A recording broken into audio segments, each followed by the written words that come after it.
नमस्ते प्रणाम। भोजपुरिया रिपोर्टर के ए एपिसोड में रउलोगन के स्वागत बाटे। भाई लोग, गाना तो सबके हो गावेला, लेकिन जब गाना पावर स्टार के आवेला तो अलगे माहौल बनावेला। जी हाँ भाई लोग, भोजपुरी के पावर स्टार पवन सिंह जी के पहिला कांवर भजन के टीजर रिलीज हो गईल बाटे। गाना के बोल है हरियर चूड़िया खातिर। 21 सेकंड के टीजर में वीडियो के क्वालिटी और म्यूजिक के धुन गाना हिट होए के पूरा गवाही देता।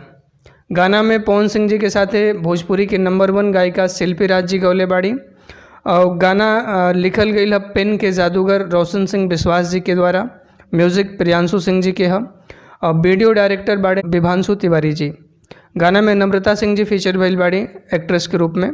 ये गाना टी सीरीज हमार भोजपुरी के यूट्यूब चैनल से कल रिलीज कल जाई। तो उम्मीद बाटे कि गाना बहुत बढ़िया होगी। और पवन सिंह जी के जैसे गाना आवेला लगेला कि हाँ अब सावन आ गई है, तो आप लोग जाके खूब सपोर्ट दें ताकि भोजपुरी के बड़ा गाना बन के उभरे। एकरे अलावा टी सीरीज हमार भोजपुरी से अरविंद अकेला कल्लू जी के एगो गाना रिलीज भइल बाटे दिल बम बम बोले। वो भी बहुत बढ़िया गाना हवे। आशुतोष तिवारी जी के लिरिक्स हवे और कान्हा सिंह जी के म्यूजिक हवे। तो गाना भी जा कर के देखी और भरपूर प्यार दुलार दें और कमेंट करके बताएं कि आप लोगन की जानकारी कैसन लगल। हम आपसे मिलब एक नया वीडियो में नया खबर के साथ। तब तक खातिर जय हिंद, जय भोजपुरी।